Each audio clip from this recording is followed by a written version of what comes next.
महागल्ले नमः।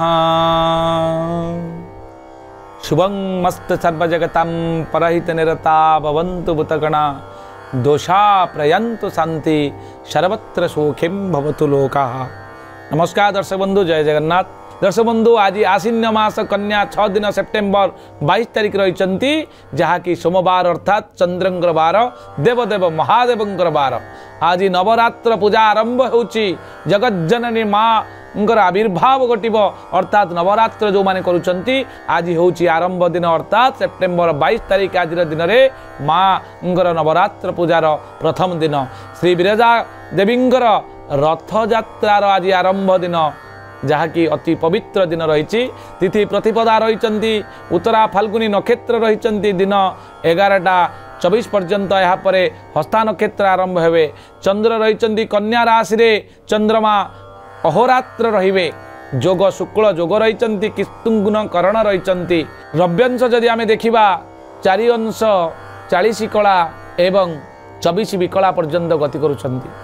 जोगिनींकर अवस्थिति आज दिन में यात्रा को जे कि आमको शुभाशुभत्व बहन करिथांती। पूर्व दिगरे ब्रह्माणी रूप से सम्मुख जोगिनी अवस्थान करिसेंती जहाँकि रात्र 2:56 पर्यंत रहिबे। यापरे माहेश्वरी रूप से सम्मुख जोगिनी आपणकर अवस्थान करुचंती उत्तर दिगरे। तेणु उत्तर दिग को यात्रा कला बेले आपण निश्चित भाव में यथेष्ट सतर्कता अवलंबन करेंगे।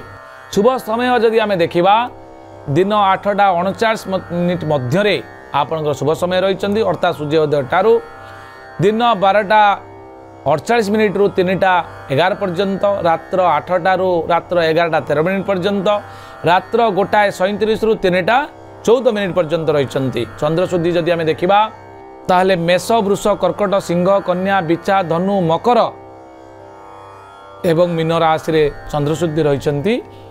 जो माने व्यक्ति विशेष अच्छा से माने कौन शुभ कार्य आपण करें। घात चंद्र यदि आमे देखिबा वृष राशि पुरुष मानकर घात चंद्र एवं धनु राशि स्त्री मानकर घात चंद्र थिबारु सतर्कता रहिबे। आपणकर घातवार मिथुन राशि घातवार रहउचंती, राहु काल रहउचंती जहाँकि अशुभत्व प्रदान करिथांती कौन शुभ कार्य पाई।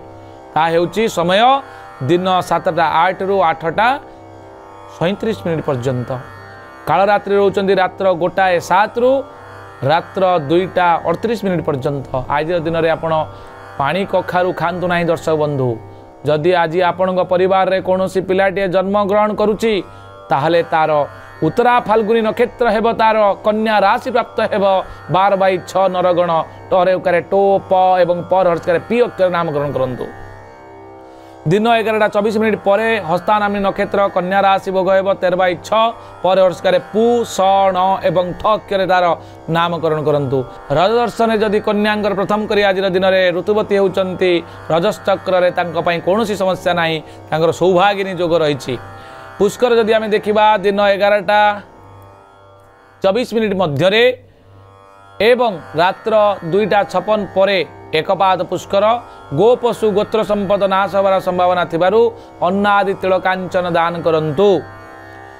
एबे आमे जानिबा मेष राशि रु मीन राशि पर्यंत कोन रही चंद्र कुंडली अनुसार सम्यक दैनिक राशिफल। दर्शक बंधु, मेष राशि रे बंधु सहित किछि खुशीबासी हो पारंती। वृष राशि रे बंधु सहयोग, मिथुन राशि रे पेटरे पीड़ा अनुभव करि पारंती एवं कर्कट राशि रे आय रे वृद्धि, सिंह राशि रे खुशीबासी, कन्या राशि रे आभूषण प्राप्ति जोग, तुला राशि रे दुर्घटना रे भय जोग रही, बिचा राशि रे सम्मान लाभ रोची, धनु राशि रे सौख्यप्रद, मकर राशि रे कर्म को नहीं आनंद एवं कुंभ राशि रे अपमान भय, मीन राशि रे द्रव्य लाभ होबार संभावना रही। दर्शक बंधु, आज सोमवार थिबारु आपण वायव्य कोण को मुह करी ओं श्रांग श्रीं श्रुं श चंद्रमसे नमः ए मंत्र को जप करंतु 108 थर एवं महादेवंकर पूजा करंतु। देखिए आज दिन निश्चित भाव में आपंपाई मंगलंकर हम। आज एति पुणी देखा आसंता काली आज सप्तांग। नमस्कार, जय जगन्नाथ।